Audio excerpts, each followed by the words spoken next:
Good morning, ladies and gentlemen, on this Thursday, January 18th. Bright and early, we got Jean-Baptiste of Cavs Nation France talking about his experience in Paris, covering the team. We're looking at the 6-game winning streak, continued by a dominant win over the Bucks last night, and a continued discussion from Tuesday's episode about trade targets. This is Across the Cavs on Network 216. Gear up, let's do it!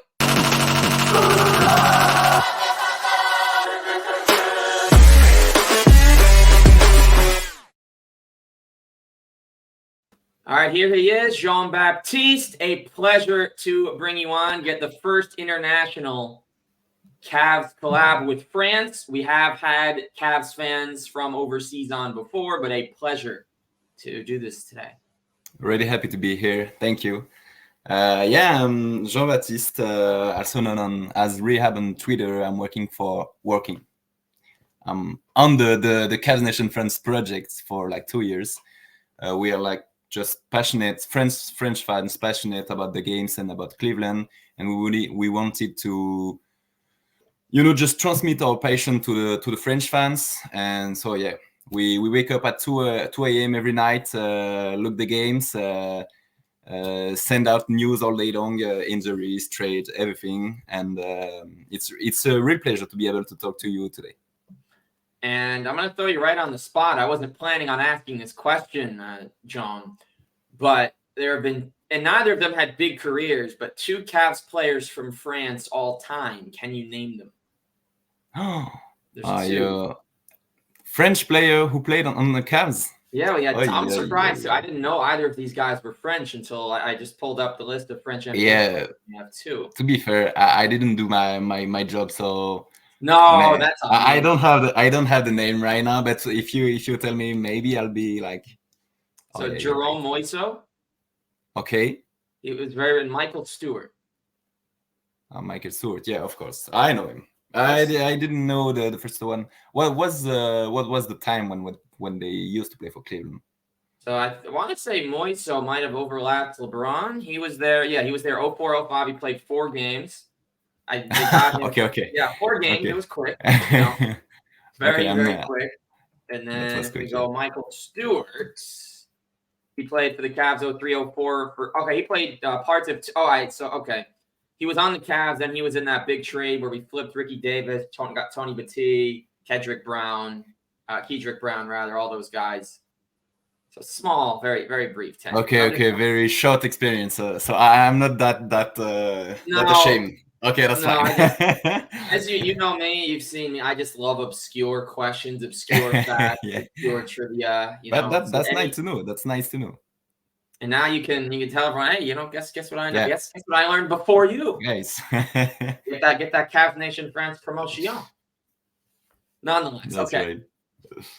So Jean-Baptiste was one of a couple, correct, from Cavs Nation France that got to cover the team in Paris, right? So you got to see the announcers, get a quick chat with the players, right? As everyone was shouting up to you guys.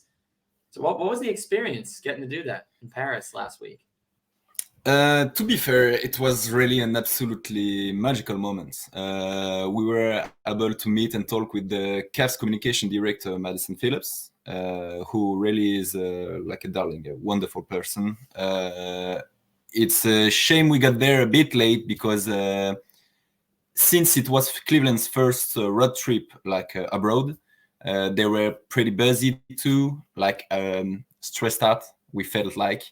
And it's a pity because the Nets with the French fans, they were in contact for 7 to 8 months before the game, and they offered them some crazy things. They booked a pizzeria for the fans, gave away betting tickets for games, private access for the training, even invited them in Brooklyn, paid the plane tickets for two fans to come to Brooklyn. Wow. That was pretty crazy for them. So we had only access to the training session and the media debates, which in itself was crazy, to be fair. We were really happy and excited about it. We got to see them up close.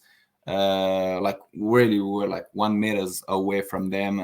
We got to take a photo with Austin Carr and speak to him. By the way, I have a small anecdote about it. That's we see Austin. We're in the room where the players are training, and he's like from afar in a space we're allowed to visit and to go, and we said to ourselves, like, such a legend, we absolutely need to go and ask him for a photo, but we don't want to bother him like any more than that. So we arrive, we ask him shyly, like, oh, hi, can we just take a photo, please, and have a little like talk with you?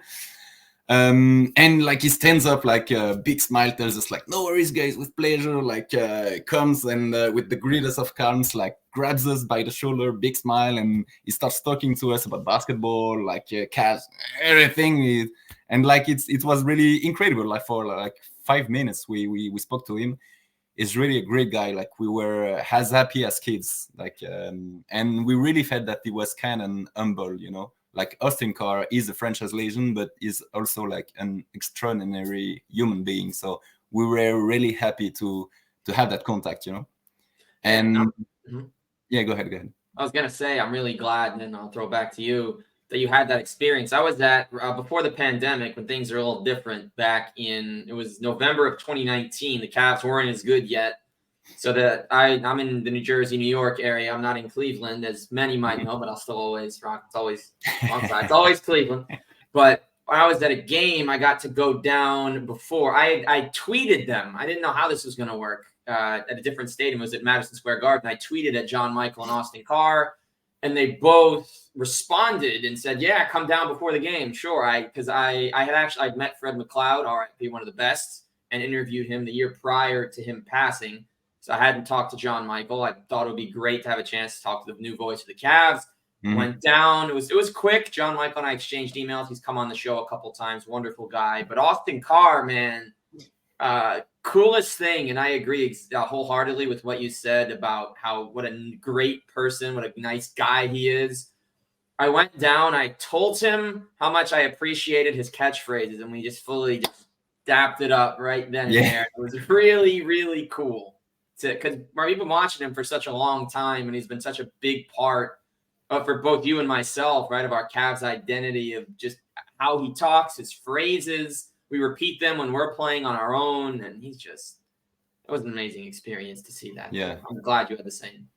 Yeah, he was really like extraordinary human being. And we've been to the ground. We spoke to the French television, so we were next to the players. And I'm not a big guy. Like I'm 1.8, so it's like 5'0" and 10, I think in about US the same height as me. size. Yeah. So I'm not small, but I'm not big. Like and to walk like between Jarrett Allen and Tristan Thompson, I'm like, oh hey guys, how are you? And yeah, that was pretty great. It was a nice experience. And for the game itself, it was amazing. At first, I wasn't supposed to go to the games because the price tickets were really crazy. And I had the chance the day before the game to find a ticket for like $50. That wasn't supposed to be there. Like I don't know how I found that, but I found it. The game itself, not that much, because the Nets were asleep. Like we destroyed them. Like the first 3 quarters were really pathetic. I don't know how you did feel about it on the screen, but in real life, that was really a slaughter. Like they were missing everything, and everything was going in for us. Like it was really cool for me because I'm a Cavs fan, Mm-hmm. But I was feeling pretty bad for the Nets fan in the room, because I was like, oh my god, they're getting crushed. Like, well, what's crazy, Jean, is the Nets. They lost to Portland again last night, by the way. It's their second time in the span of 2 weeks. Yeah, they're 3-16 in their last 19 games, which really isn't getting much national attention. Ben Simmons still hasn't played since November 6th. I was at that game, by the way, when he last played back in the day. And it was against Milwaukee. Very good game. Cam Thomas had 45. Giannis went off too. But the Nets, I think, are in absolute shambles. I think they need to move a ton of their pieces. But watching it on TV, I watched it a little after. So I want to say I watched the game. The game was in our time, Eastern time, was 2 to 4:30. I want to say I watched the game at 6 or 7. Because I was traveling on Thursday. And I will also doubly say I found tickets as well for I think 110 lower section, but that's just to if I was already there. It's the whole international travel to get. I would do it again now. If it was in the summer, I think it'll be a lot easier to get an international game. At least for me, it's hard to take those days in early January per se. But getting back to the Nets in that game, right? They're banged up here and there. It's very clear that they're very limited in what they can do. Dinwiddie hasn't been the point guard they wanted. Dennis Smith playing as well as he has is very good, but also problematic that he's been their best facilitator when you look at who's on the roster. And I don't Michael Bridges has had a lot of problem that night. And I think speaking with the guys, the French fan, the French Brooklyn fans, apparently he has some trouble for the last months. It's really hard for him, to make shots and to get buckets. He plays too. Well, the thing is, and it's wonderful that he hasn't missed a game in his career, and I hope that stretch. I hope he passes AC Green someday, 1,300 games in a row, some crazy number. But when you're playing all these games in a row, it does take a toll, especially when you're losing like this. And look, guys used to do this all the time, right? But we're in a different era now, where there's less minutes being played by everybody. No one's playing 40 minutes a game on a regular basis anymore, except for OG Anunoby, who's playing 45 a game with the Knicks. That's vile behavior from Tom Thibodeau. But I think he's tired. They're not winning. He's their number one defender as well. I don't think guys are built as tough as they were then in that sense of just these. And you see the I guess you call them the hard-nosed physical type players, right? So like the LeBrons of the world aren't playing more than 60, 65 games. Joel Embiid and Nikola Jokic, who are banging down low. Giannis, too, aren't playing every game. They're missing at least 7 to 10 minimum every year. And I think Bridges may be the last of this breed that can handle every single night. Just it stinks. And I don't think they should shorten the season. I think 82 games allows everybody to get chances and enhance their opportunities. I just think Brooklyn is tired. They're tired. I think they're tired of their coach. I don't think they're happy with these rotations. I don't think Cam Thomas is happy coming off the bench with how well he was playing before the injury. Yeah. And I'm just going to say, man, as we transition to the Cavs, 6 wins in a row, glad to be us and not them right now. Yeah. And to be fair, when Darius and Evan cease their absence, we've been really worried about a heavy losing streak, with Donovan playing hairball. We were questioning ourselves, is it gonna work, or are we gonna have a hard season? What's about Donovan futures? If we lose a year, how it's gonna what's gonna happen? And as a result, we've got an all-star Jarrett Allen at the top of his game. Even yesterday in 3 quarters, it was absolutely amazing. A team with the monstrous Donovan that's running better than ever. Caris LeVert, who's taking on his responsibilities finally.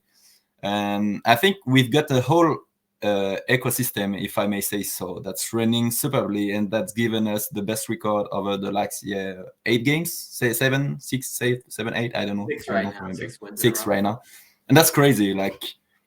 When you look at the stats of Jarrett Allen, it's absolutely crazy. And to see a guy so underhyped, that's really frustrating. I feel like for the All-Star games, things like that. He's not human at all. He deserves so much. And we as CNF, as Cavs Nation friends, we defended him last year above everything. When everybody wanted to trade him after the choke against New York City, as if it was Jarrett Allen's fault. Everyone choked. These games, but he is essential. We cannot win without a good JA. I feel like he's too good. Yeah, no, and the double streak is now double-digit games at 10 in a row, and he put up 21 and 13. It doesn't matter that Giannis was out. The Bucks are still not exactly a small team. They might have started the game small, but you think about who they have with Brooke and Bobby. They're a physical team. Yeah. And Giannis sets the tone, but Allen was fantastic. Donovan Mitchell continues to put up insane steal numbers. All 5 starters were plus 33 or better last night. Yeah. The worst one, we tweeted it yesterday. The worst one was Max Truss with plus 33. It was the worst one. Plus 33 is terrible. Yeah, that's pretty great. To be fair, yesterday was a strange game because, okay, Giannis is out, but it's still like Milwaukee. They should be able to do something, you know. And They beat they Atlanta. really seems like lost on the field. Like really, Damian Lillard missing everything. Middleton, like he made the first points like at the third quarter, I think. His first 2 points. That was crazy. Like we really felt it was like a G League match. Like the fourth time, like we had, I think we didn't have like a starter in the last quarter. Yeah, I mean, I'm not sure, but I think I'm correct on that. Like it was already over after like 3 quarters. That was pretty crazy. Because when you look at a team like a Milwaukee, okay, Giannis is some people are calling him like a catcher. Everything you want to say about it, I don't know. I really like this guy, and he's really great. But him being away doesn't mean like Milwaukee has or should become bad. Like I don't know how to explain it in English, but like there's no reason for them to just fall down like this with him being out for the night. And it was pretty crazy. And shout out to Cleveland too, because we played really good around them and around the system that was on the field. No, and it's crazy because a couple of years ago, the Bucks, the year they won the title, were good enough. Giannis on a bad knee, still played well in the finals. They knocked the Hawks out, and it's not the Hawks team we see today by any means, but that Hawks team a few years ago, they knocked them out with Giannis out in order to punch their ticket to the finals. If they had lost, it would have gone to Game 7. You know, so it's no small feat. And there's also, I believe, the game where Cam Reddish scored 35. That was the last time he ever showed offensive prowess and not just being a quality defender as he has been. But yeah, the Bucks I know have had a very quiet, slow mini downfall. Now, when I say downfall, look, they're 28-13. That's a fantastic record. Yeah. But it seems like they're playing at a lower level than they were a month ago, even when Giannis has been in.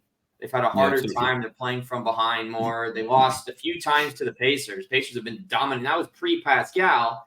Now Pascal Siakam is officially a Pacer, so now they'll be even more. Now they'll actually have a second option to guard Giannis. If Turner gets in foul trouble, they'll try Pascal, because Isaiah Jackson's a big fouler. But curious, actually, and then we'll come back to this game, Jean. But Indiana gets Pascal. Are the Cavs still a better team than the Pacers with that new look Indiana lineup? I'd say yes, of course. Of course, because I feel like we're stronger. Evan and Darius are still like injured, so when they will come back, when they will be integrated into the system, it will be, I think, a great composure. Do you want to speak like maybe about the trades possible and the ideas about that, or because we've seen like the rumors, we've seen that the Cavs were interested in DeAndre Hunter, but it's like way too expensive for us. Agree. To match with the salaries. And O'Neal. Okay, O'Neal. What's the deal with him? Is like O'Neal is known to be close to Donovan Mitchell. They already play together. They're friends, and the franchise led by Kobe Altman like wants to flirt with his future franchise player to get him to resign. We all know that. The trouble is the only imaginable trade at the moment for us is Dean Wade, who has a really like perfect contract for us and assets, for O'Neal, who is a free agent this summer, will therefore be asking for a big contract this summer, while the contract of Isaac Okoro, Evan Mobley, amongst others, will be arriving, and Dan Gilbert is known for not going into the luxury tax.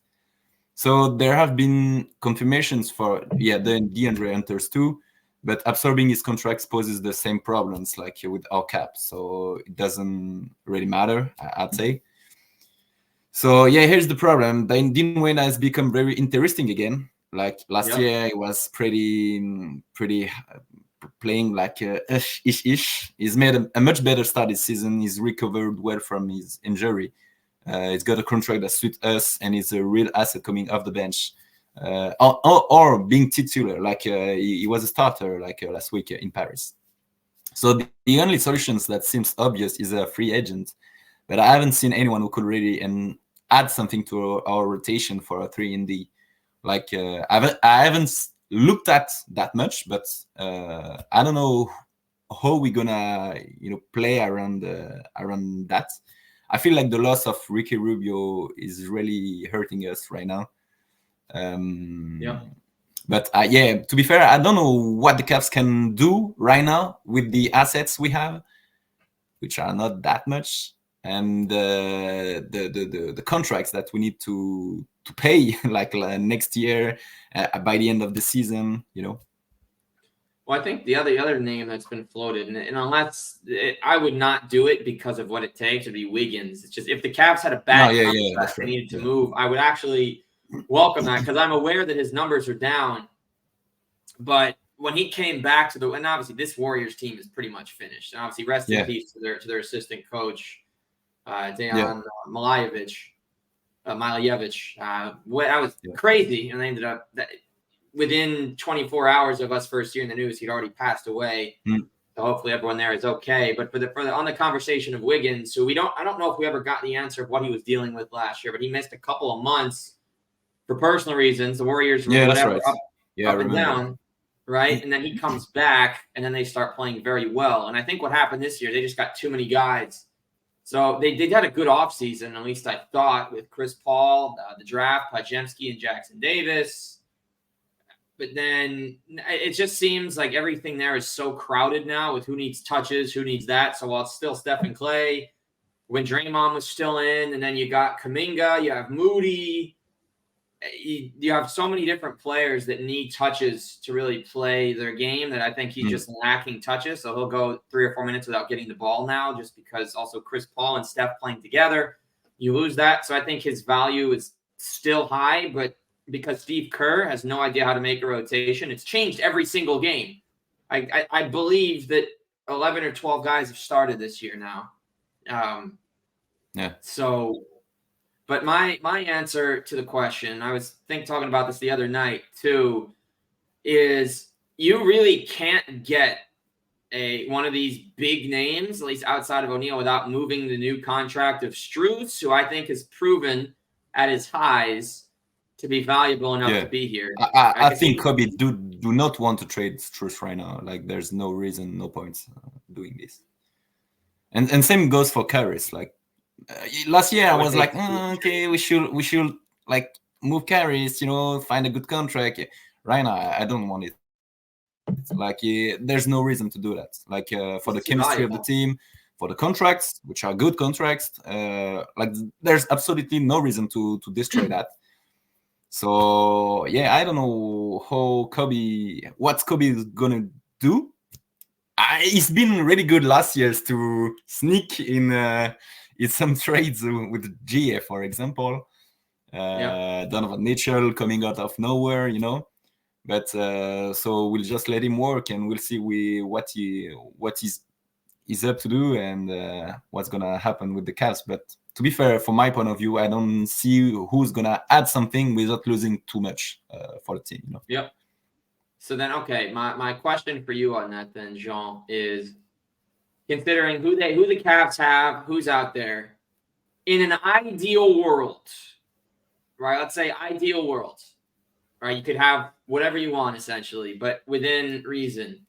Is there any specific one player from another team that you think would be the one that finishes out your dream Cavs rotation, whether as a new starter or as a 7th or 8th man off the bench that's not currently on the team? You're looking for a 3-and-D? Whatever you think. Any one player that would come in and try and fill one of the holes they have. It's a dream. To be fair, this winter, I don't know.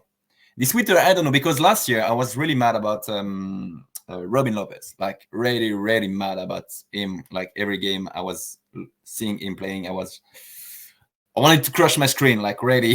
That was hard. This year, Tristan Thompson, I was really happy about him coming back home. And I really feel he's adding something out of the bench when it comes to play, But this winter, I don't know. To be fair, I don't know. Next summer, maybe if an old man wanna take a last check to end his carry here on the wing. Maybe maybe I will consider it if he takes a little bit of money, not that much. No, LeBron James apart, like I don't know.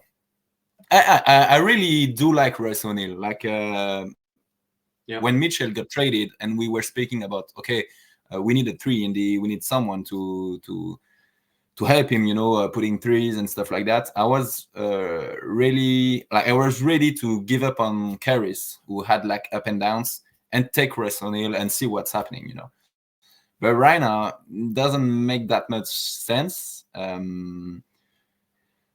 So I guess someone just fitting into the team, not only on the field, but also like being a nice guy on the bench, outside the game, because I don't know for the other teams, but we really feel like Cleveland is a really nice place to be as a player right now. Like you have a great bench. Everyone seems to like love, speak to each other. It really feels like a team, And the big problem we had last year, apart from a backup for Jarrett Allen and Evan Mobley, was the shooting threes.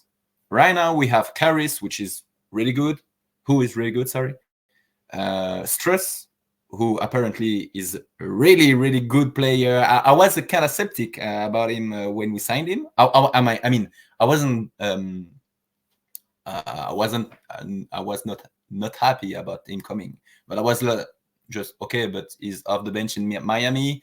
He's going to be a starter here in Cleveland. What do we expect from him?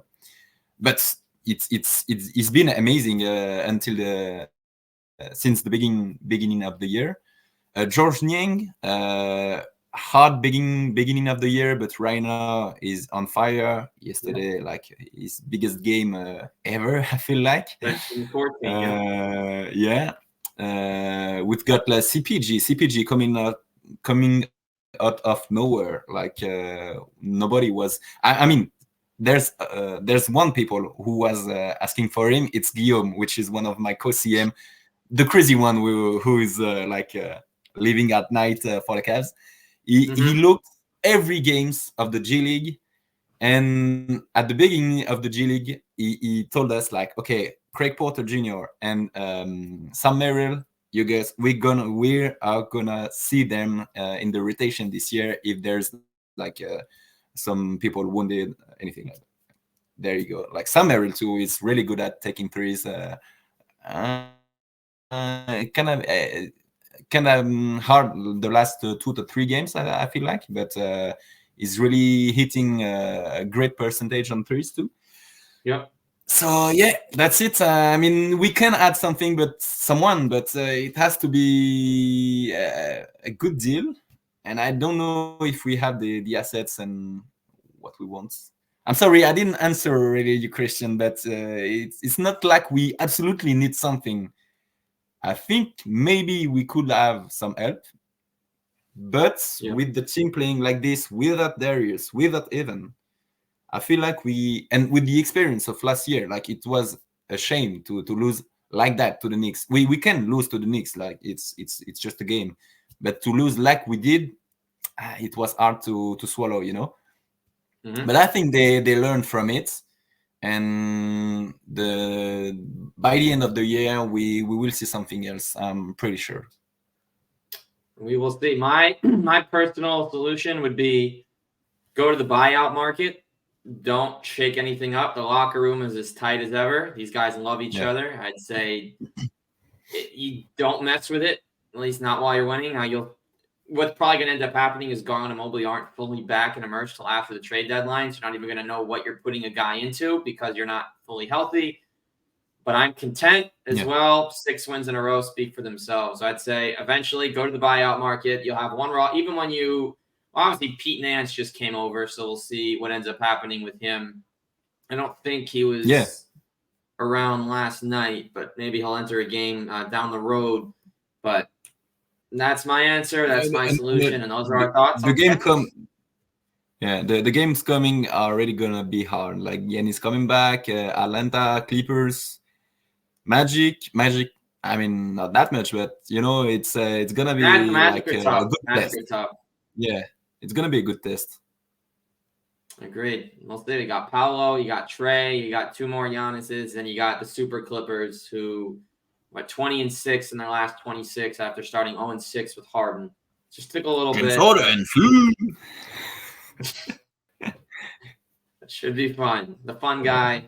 It should be fun. But Jean, tell everybody where we can find all of your work so we can keep up, whether we speak English or French, or we can translate. Where can we find what you've been up to? Yeah, you can find us on TikTok, Instagram, Twitter, mostly on Twitter, to be fair, at Caves Nation France. So the same name for every account.